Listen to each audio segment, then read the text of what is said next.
Hello, welcome back. Today we're once again we're doing graphical user interface development on Windows and on Linux, and we're using Lazarus and free Pascal to do that. And this is part 27. And we've been working with a string grid object control.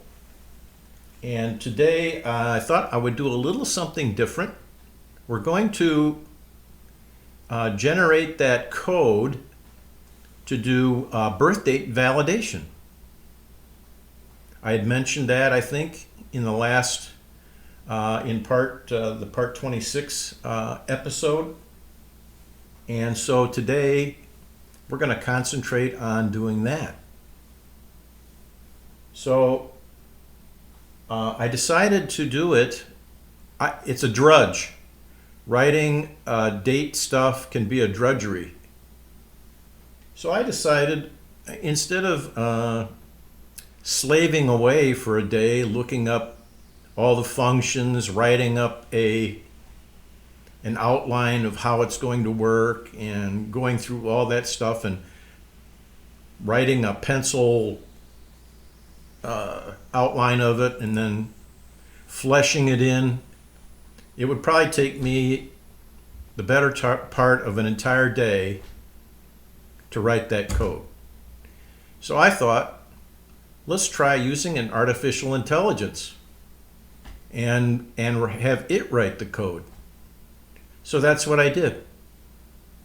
And currently on the screen here we have my favorite browser, and I'm going to show you how I did it. I'm not going to do it again. It uses up precious energy to do that. So I'm going to show you all the steps that I went through, and then we'll look at the code it generated, and we'll then look at what I ended up with, because I ended up having to edit it.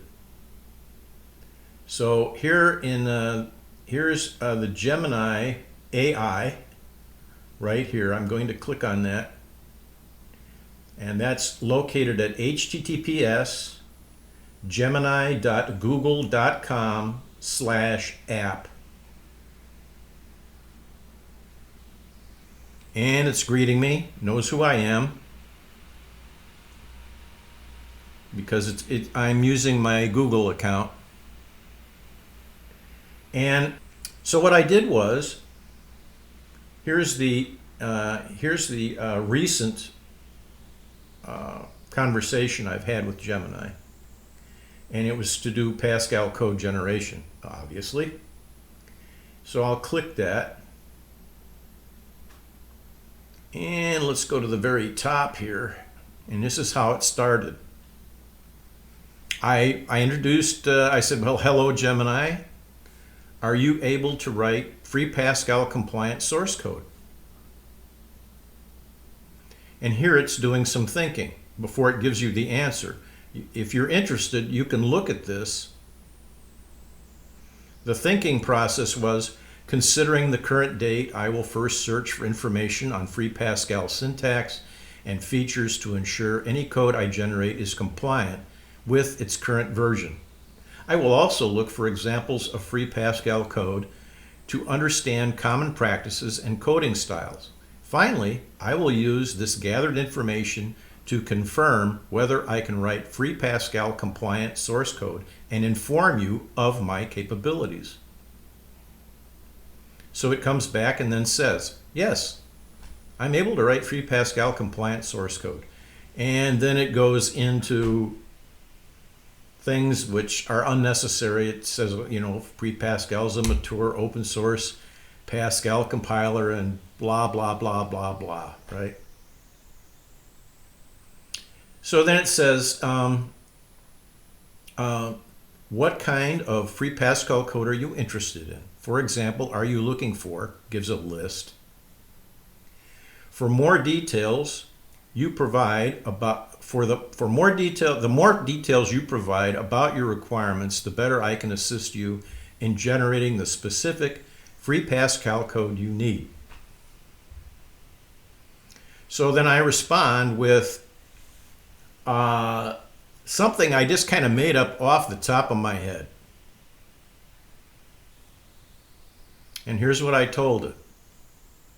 I'd like an integer function called valid birth date that takes a single string date parameter formatted as month/day/year, where the month and day may be 1 or 2 digits and the year is 4 digits. The integer function returns a positive integer value indicating the number of days that have transpired between the date supplied and the current system date. The function returns a -1 if the date has an invalid month, returns a -2 if the date has an invalid day, returns a -3 if the date has an invalid month and day, returns a -4 if the date is a future date relative to the current system date. The function should be able to handle all dates since January 1st, 1900. Okay? So that was the specification I gave it to write the code.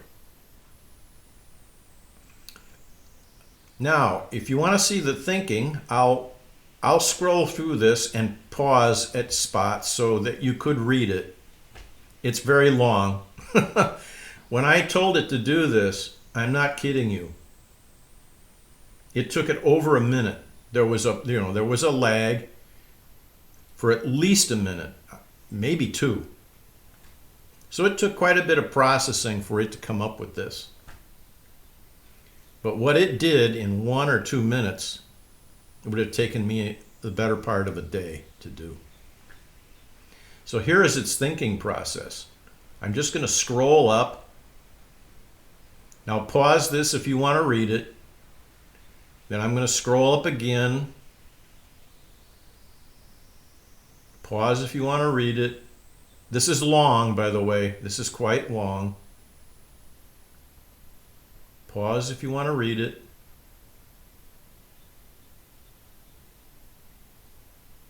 Pause if you want to read it.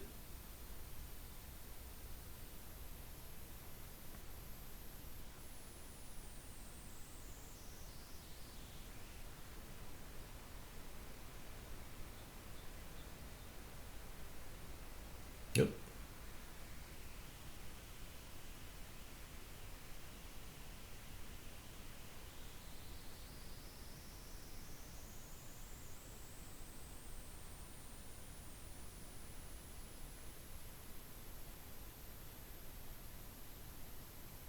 You see, it's quite long.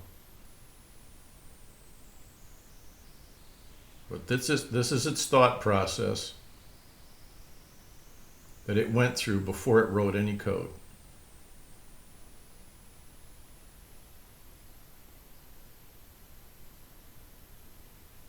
Okay. Now this is not the code.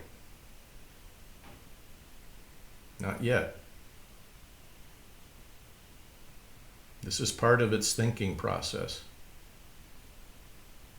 So it's basically fleshing out a program, but this is not the program that it finally comes up with.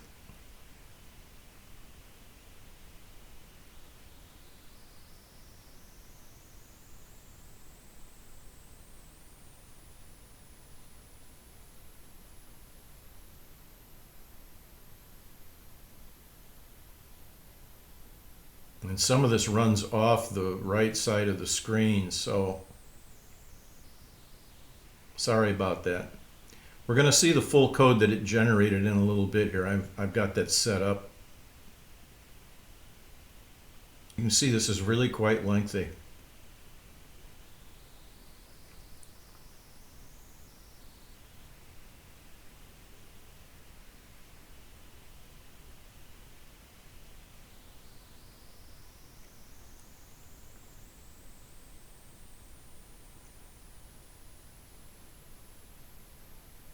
And if you notice, its valid birth date, the function has appeared twice already.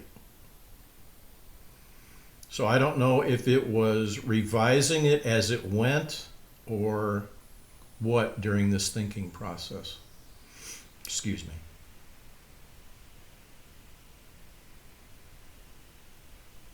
Okay, now, and it says then let's test the error code logic. So it's kind of doing, you know, a programmer can, they sometimes pencil check their code. That's kind of what it's doing here.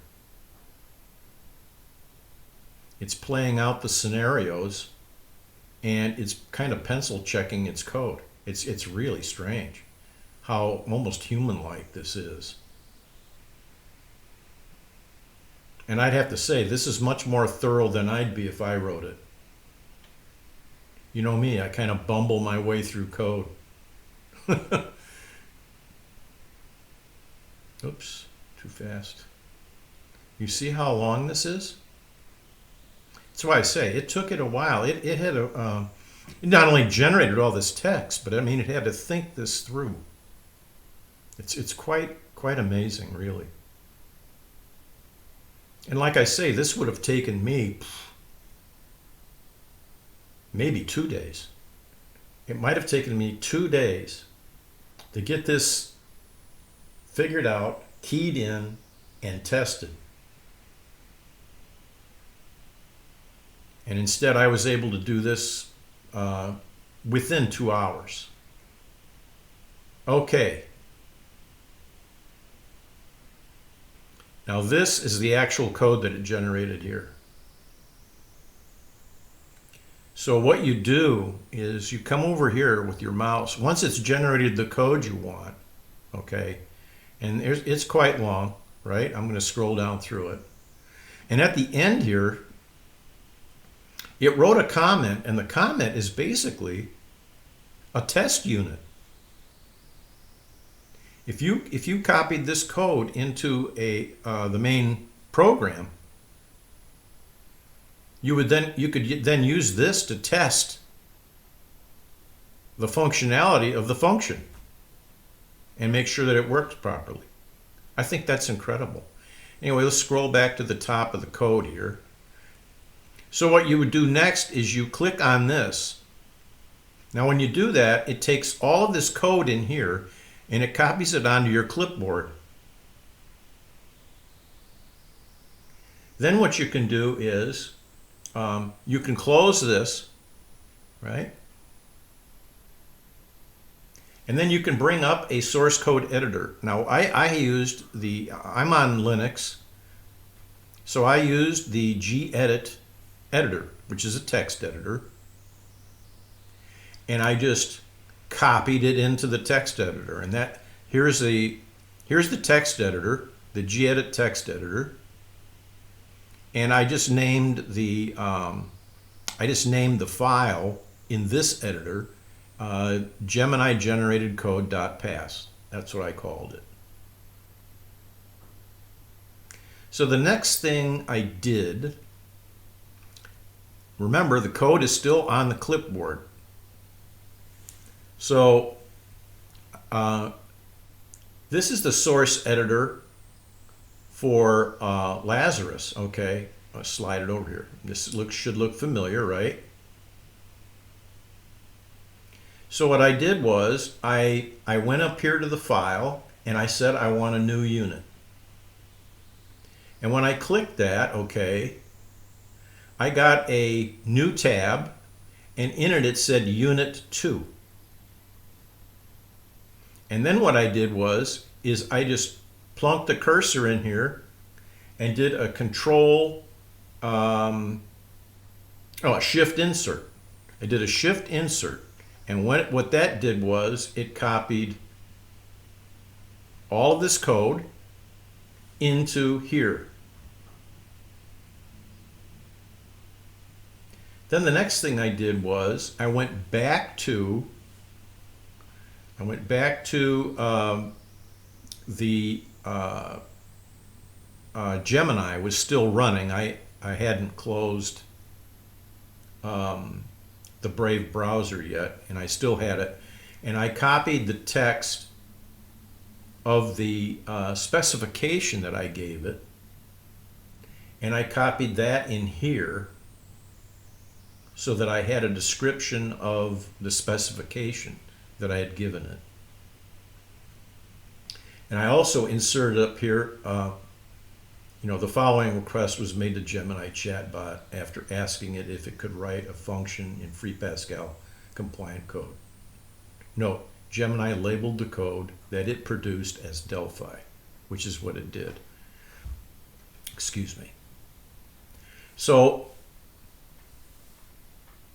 then I copied all of this down here. And I did a test compile, and I got bugs, errors, not bugs, but errors.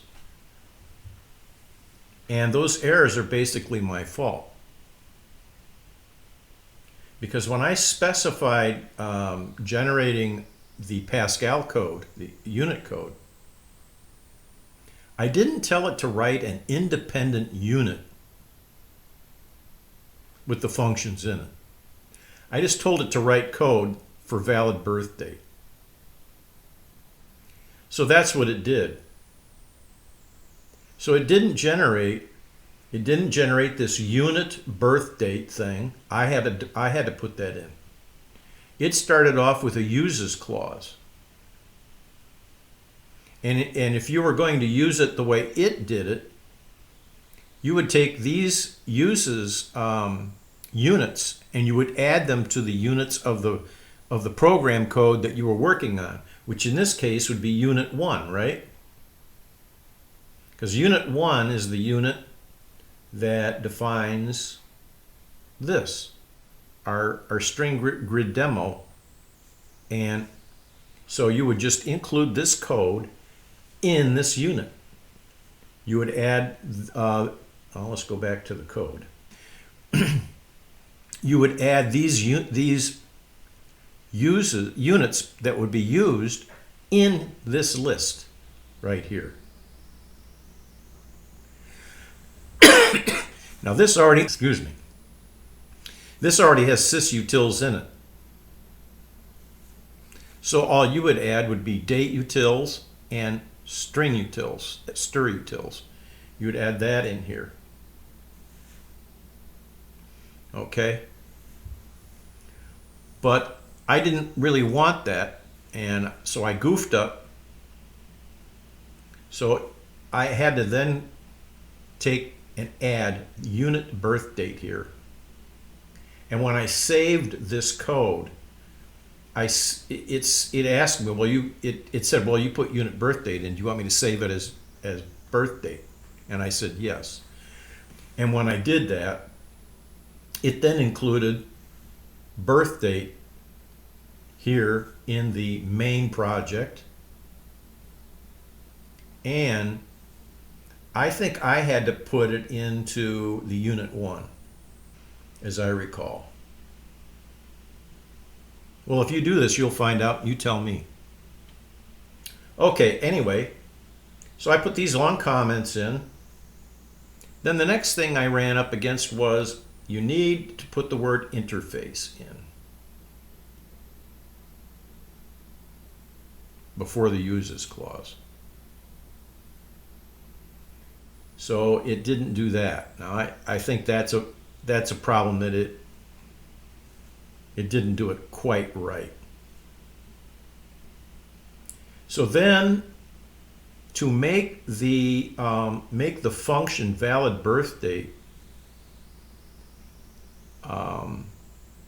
externally available to unit 1, you have to add this function prototype after the uses clause. And I labeled it. I said this line provides a function prototype that makes valid birth date publicly available to external units. Okay. I also later I did this. I added another function called birth date message, and you'll see how that works in a little bit. Now the next thing that left out was the implementation reserved word. That would have been somewhere after uses, right?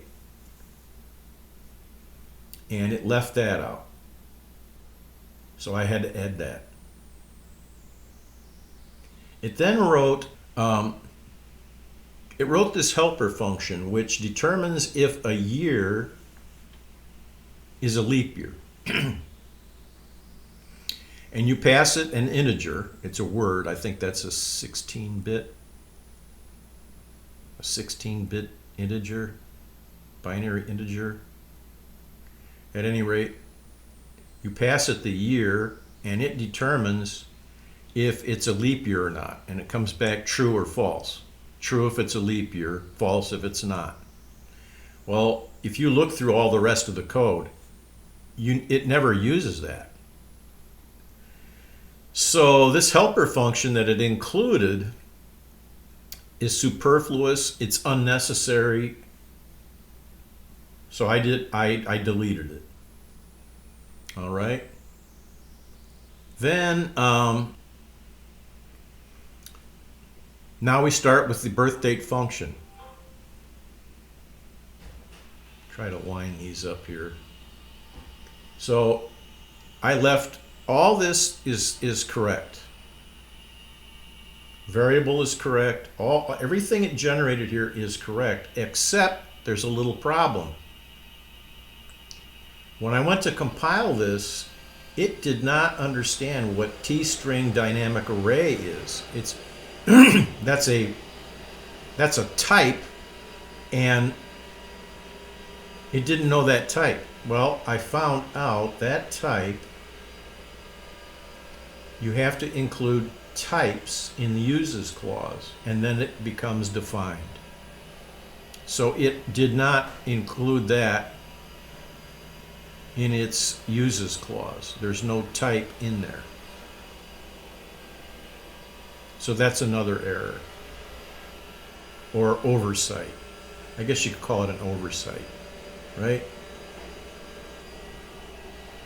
All right. So that corrected that little issue. Then this code just works. I mean,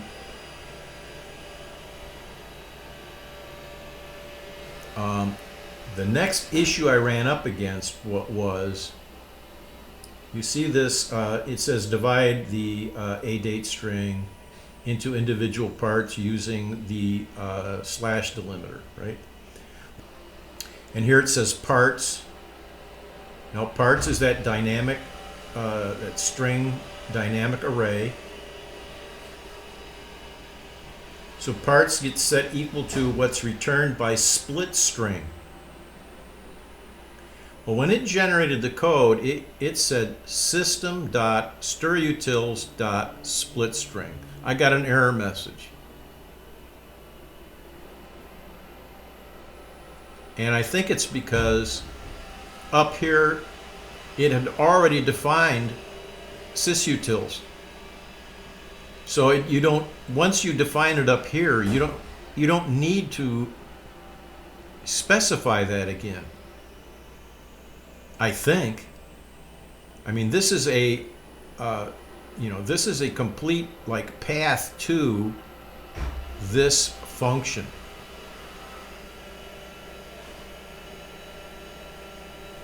And since you already have this path defined up above, you don't need it again.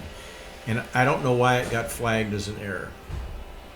But as soon as I got rid of this dotted path, then everything worked fine. So that was the next change. Now that happens in multiple places, as you'll see later. It's specifying that dotted definition, I guess you'd call it. So let's move ahead.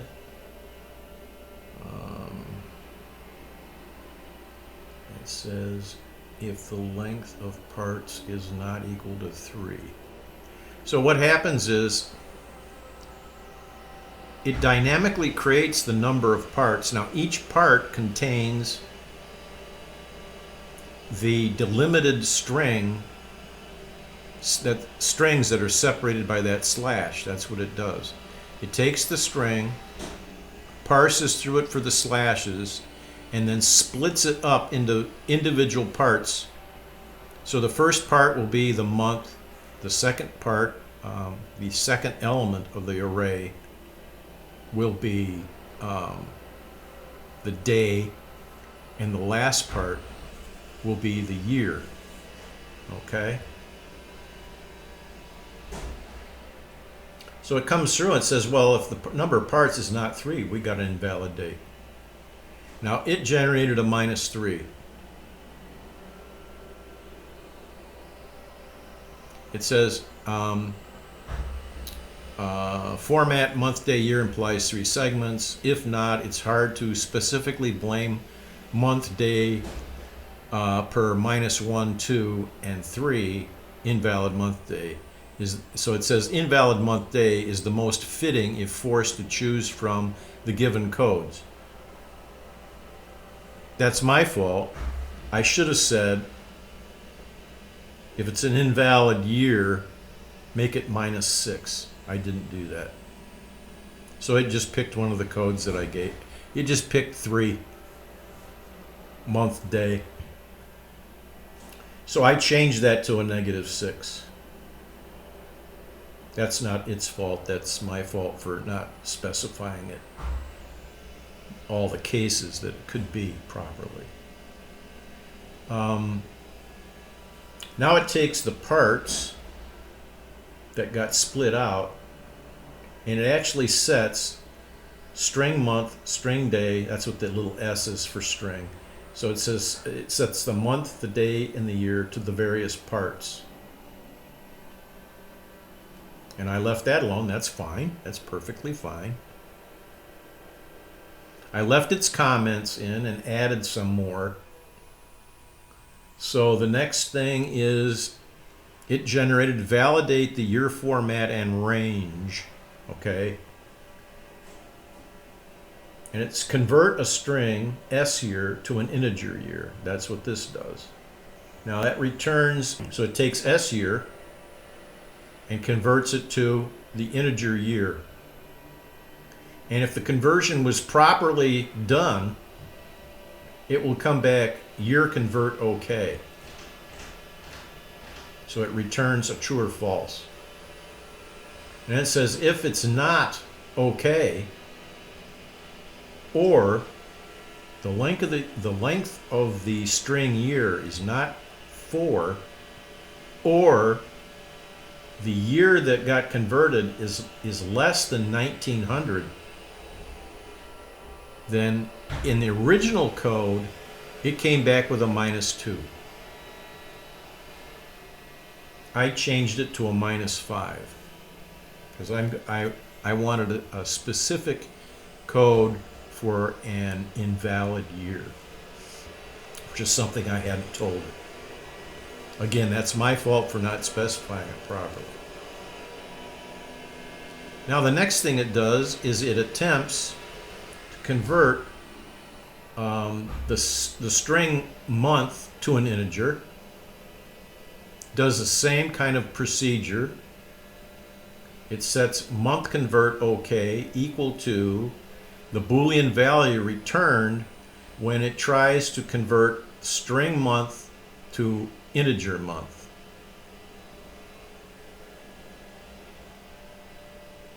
Then it goes, it says, now let's determine if the actual validity of the month, okay?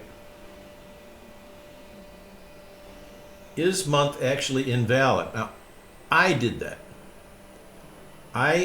So here it didn't do that. If you'll notice, it just said, if the Boolean value of month convert okay is true, then begin is month actually valid equals true. So this begin end thing is unnecessary because this is just one line. It's not a block of statements. So I got rid of the block of statements. That's unnecessary. And then, but I kept this code. That part, the part inside the begin and end, I kept that because that's perfectly fine.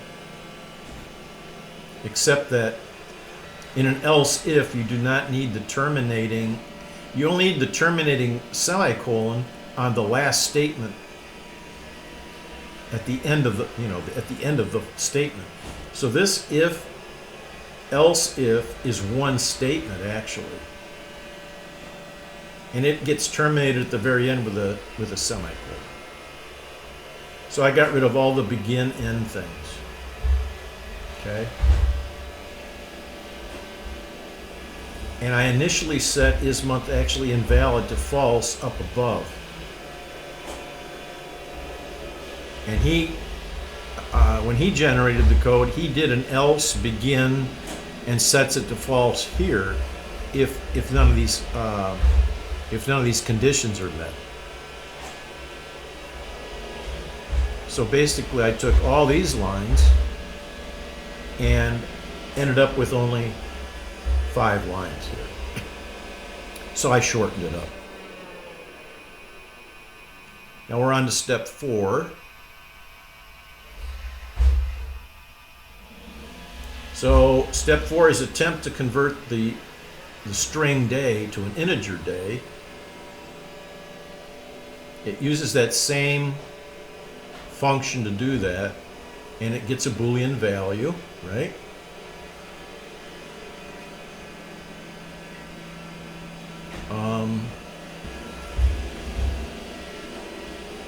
Okay.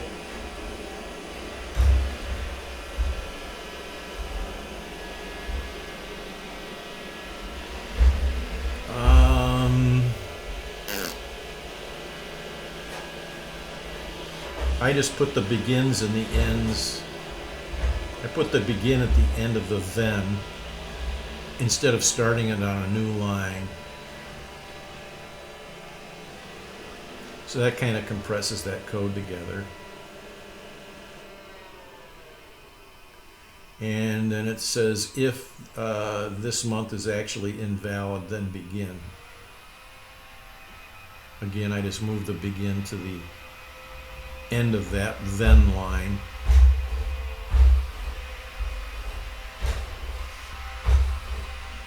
It says if the month is invalid, I copied the same comments.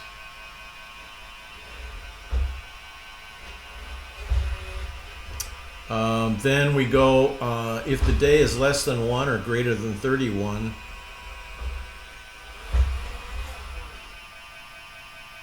then it's invalid, it's an invalid day.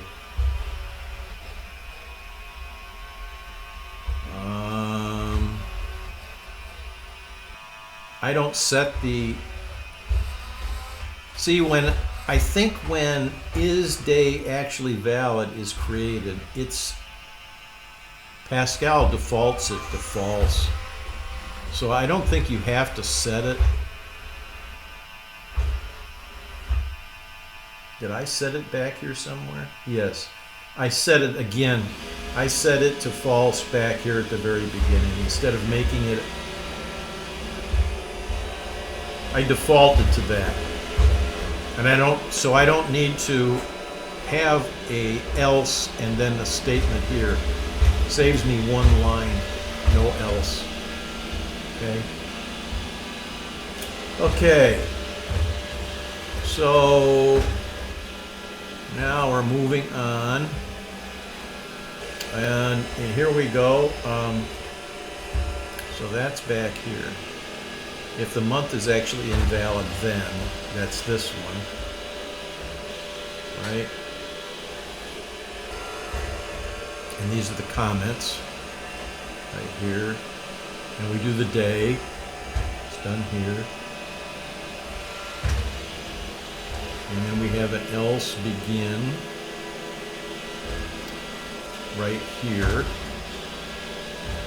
Again, I put the begin and put it behind the else, saves a line. Month is valid. That is, it's between 1 and 12. Check the day against the days, that specific month and year.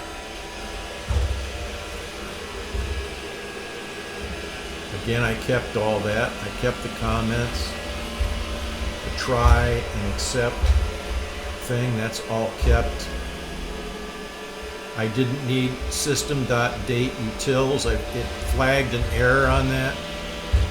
So I just set it to days in month, stripped that off, and then I ended up with this. Put a space here. And then I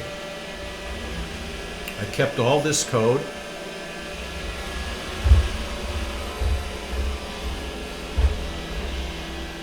Date invalid.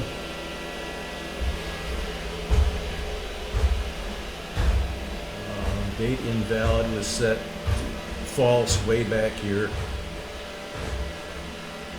So I didn't have to set it here. That made that a little less complicated.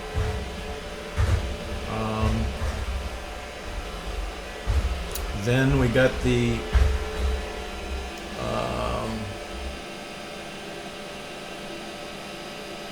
on E convert right here. That's,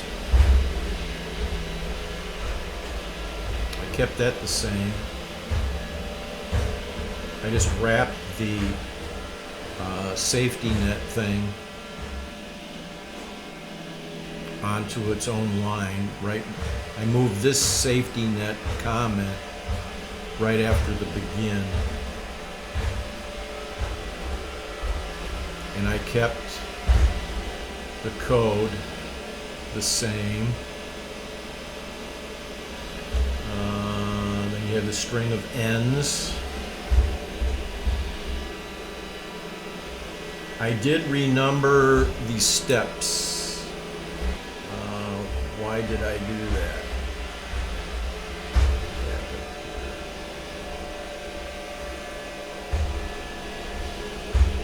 Oh.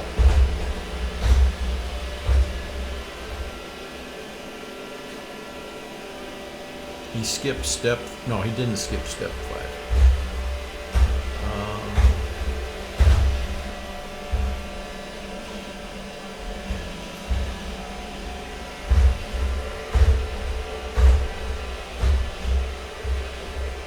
Convert day to string. Oh, I think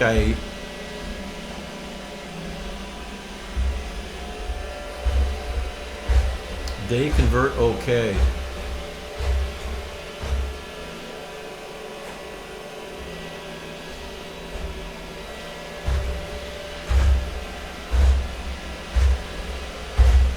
Where did he do day convert okay? Oh, he did it. He did it here.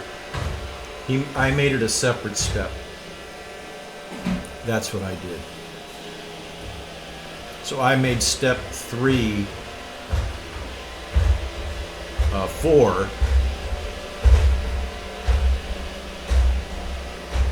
I made step 4 convert the conversion of the string day to the integer day.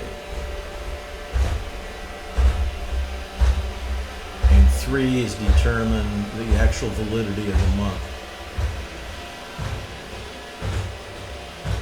So that I threw it off right there by making that a separate step. Okay, that's what I did there.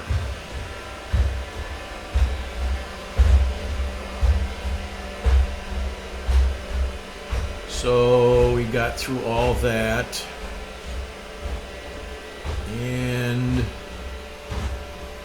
it checks the validity of the month. We already went through that. Oh, and now it comes to days in the target month.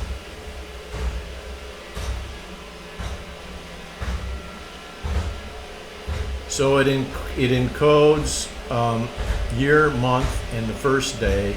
You pass that. It encodes the date. And then it calls a function that determines the number of the days in the month. And then it determines if the day that was entered is less than 1, which would be, you can't have day 0. And if it's greater than the number of the days in the target month. Now, these are all functions that are in date utils supplied by Free Pascal Standard Library. So if it's outside those bounds, the day is, then you get an invalid. It sets this to invalid. Is day actually invalid? It gets set to true.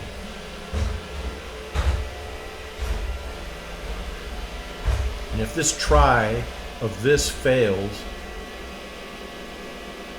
it throws an exception, which says day is actually invalid to true. Okay, we're on to step. It's on its step 5. We're on our step 6, which is the same. And we're assigning error codes based on combined validity. And this is where it goes through and it starts testing. If the month and the day are invalid, then set the result to -3. And then it would exit. Otherwise, it would fall through and it would say if the month is actually invalid, then the result gets set to -1. I didn't change that. And then it would exit. If the day is invalid, set invalid day. So it would set the result to -2. I didn't change any of that. Step 7, which is its step 6, it tries. So now it encodes the year, the month, and the day to the input date. Now, what encode date does is it converts this representation of the date, year, month, day, into an epoch number. Unix's or Linux's epoch number, which I think is the number of seconds, or I think it's seconds transpired since a certain date.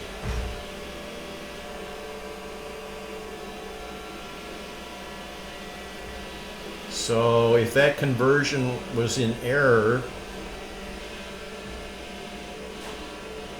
it would throw a -2 and exit.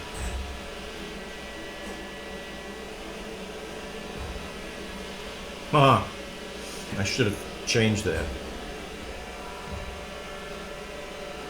There should be a different error code for that.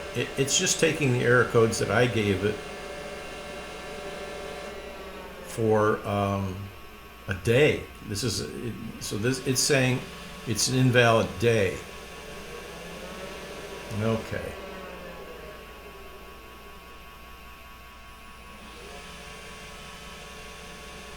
And now we're to step 7, which is our step 8. Get the current system date.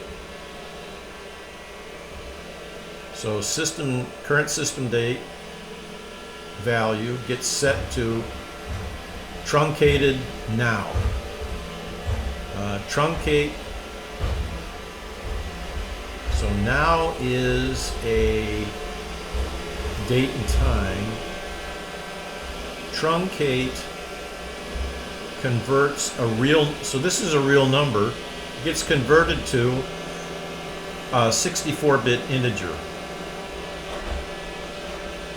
Okay.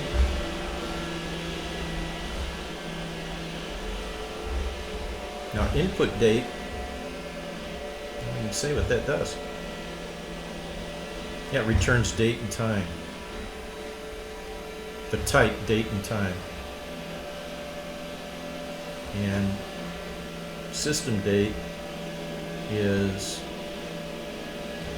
it's interesting, it doesn't say date and time. That's what it is. Yeah, there it is, date and time. Date and time. Okay. So now it compares the input date with the current system date. And if it's greater than the system date, then it's in the future. And then that sets the result to -4. And then the final thing it does is it calls a function which is days between and passes it the input date and the current system date and calculates the days between those two dates and returns that as a positive result. So that could be a number between 0 and whatever, however many days that is. Okay, so then what I did was I added a birth date message. It's a string function, and it takes the result that was passed back by the valid birth date function. So you could put valid birth date function in here with its arguments, and it would return a string that would indicate if the result was greater than or equal to 0, there's no error, it worked. And then it takes the negative numbers and it returns a string that explains what the problem is. So if it's a -1, it returns invalid month, -2, invalid day, invalid month and day, future date, year prior to 1900, -6 is an invalid date format, and if it's anything else, the catch-all is it's an error undefined. Okay? So,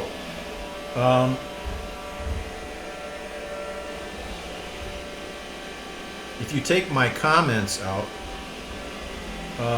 my code ends up shorter, I think. Go back up here to the top. Line 3 through line 25 are comments. So that's 23 lines of comments, right? So 23 lines of comments. Oh, and it didn't put an end on the thing either. Should be an end dot at the end of this. So I had to add that. 23 from 196 would be 173. And of course,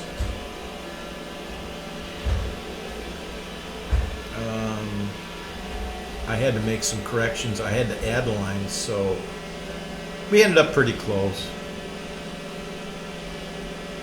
I think. So at any rate, now we have birth date. And now when we enter something into our string grid, we can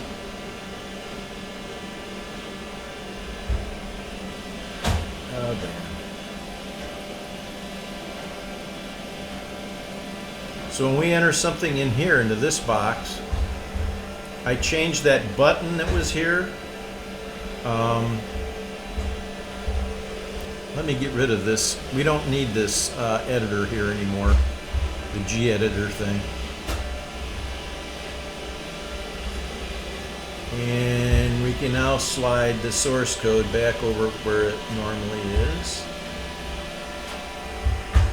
And pull it back up a little bit above the messages. Slide messages back over here a little bit. Okay. Well, actually, let's drag this out. I like that. This is a 70 Column 72 is right here, so that tells me where to wrap lines. So I'll leave it there. Excuse me.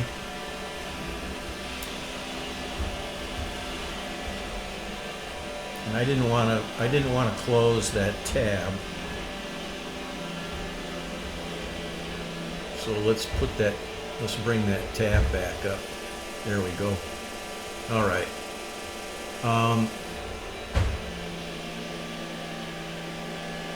So let's run it and let's see what happens.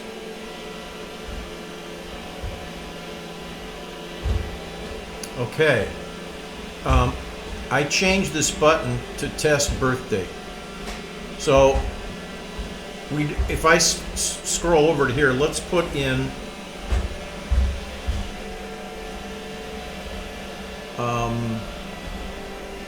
let's see, that would be 12/31/1899. So that's the day, that's one day before the first valid date that we'll accept. And if I click test birth date, it says year prior to 1900. Okay, now let's put an invalid date in. We'll put an invalid day in. So this is the 32nd day of 2000. Invalid day. Okay.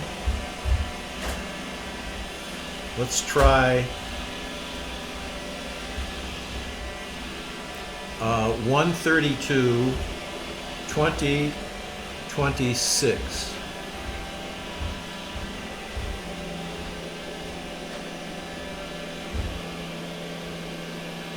Invalid day.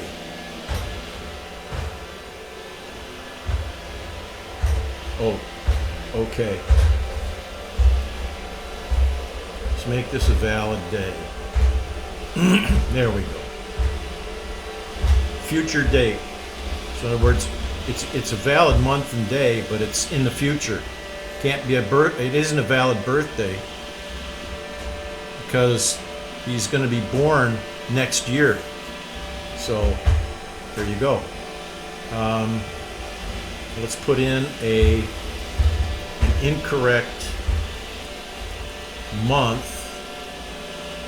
So that would be 0 would be an incorrect month. Invalid month. And let's put in the 13th month. Okay, so that would be a 1/3. That should also be an invalid month. It is. I clicked it. What if I put in an invalid month and day? Invalid month and day. So you can see that it pretty much wrote a function that does what I told it to do. Now I did make some modifications to it, but it sure didn't take me 2 or 3 days to write that. That was written within about 2 hours. So there's some validity to AI being a great programming assistant, I'd have to say.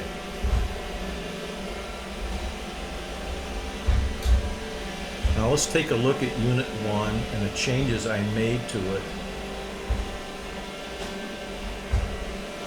So I changed this button. Let's take a look at it. Here's the button. I changed the caption because it used to just say button 1, I think. And I changed it to test button.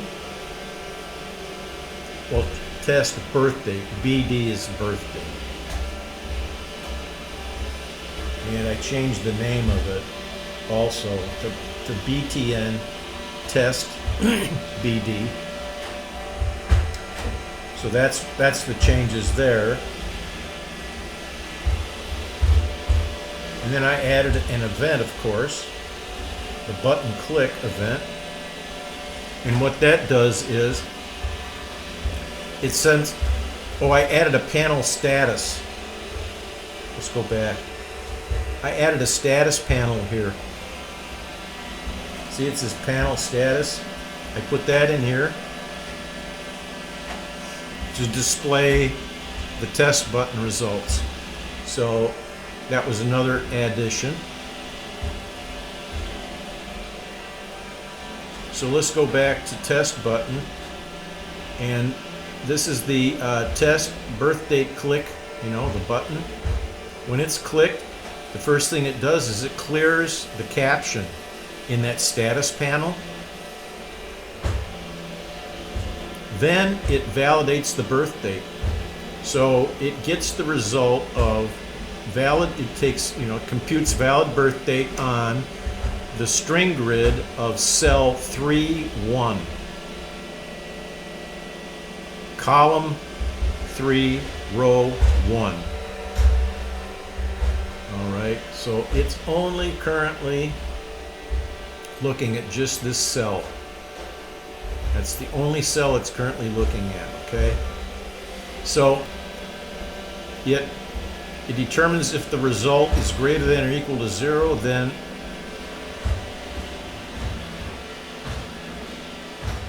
it will say days prior to today and the result.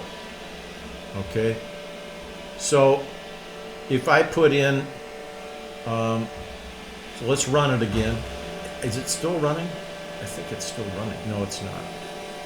All right. If I put a birth date in here, and I say it's, the guy was born on January the 1st, 2020, and I hit the test button, you see it says days prior to today, 1,959. So it computed the number of days between the current system date and that birth date. Okay? All right. Okay. And otherwise, if the result is not greater than or equal to 0, it calls that function I wrote, and it passes result to it. So that's when you get, the caption gets set to that date message, birth date message that we were looking at, which is down here at the very end. Now you'll never see no error because in unit I don't, if it's greater than or equal to 0, I just put this out. So you're never going to see result no error. But if they're negative results, then you will get that error, those messages that we were seeing.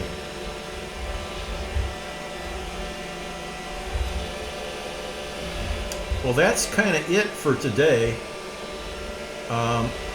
So we actually played around with generating free Pascal code using an artificial intelligence. I think that's pretty cool. It sure takes a lot of drudgery out of writing code, and it reduced, I mean, even though it came up with compile time errors, some of those were my fault. Some of them were it not fully understanding the functionality of the language or something. I don't know exactly what it got wrong, but saved a lot of time. So now we have this birth date unit, and you could use that in other code. I mean, if you're entering birth dates, that could be used in any code where you need a valid birth date. You can make minor modifications to it, of course. I did a little research and found out that the oldest living person is like 123 years old. So 1900 is more than adequate. I don't think there's anybody alive that was born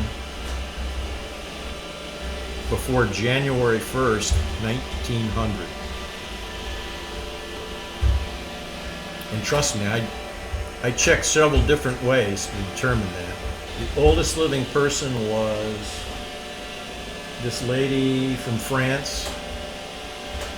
Lived to be 123 years old, I think it was. So that is that. Well, I think that's it for today. The next time we come back, what I'm going to do is we're going to work on the string grid, and what we're going to do is we're going to, when we leave a field, do the validations. So when we exit the first name field and go to the last name field, it'll check the first name field.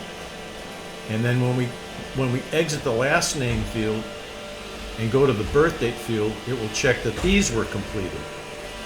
And when we exit the birth date field, it'll validate it. And if it's okay, it will move to the next first name field. If we click on a field, a cell that bypasses other cells, it will force focus back onto the first cell that's incomplete. In other words, you won't be able to be in the first name field and then just jump down to the third row and start entering something. It won't. We'll fix it so it doesn't allow that. And that's kind of what we'll work on the next time. So, if you found the stuff we've covered today of interest or helpful, give me a like. And if you'd like to see more of this content, all you got to do is subscribe. Have a great day.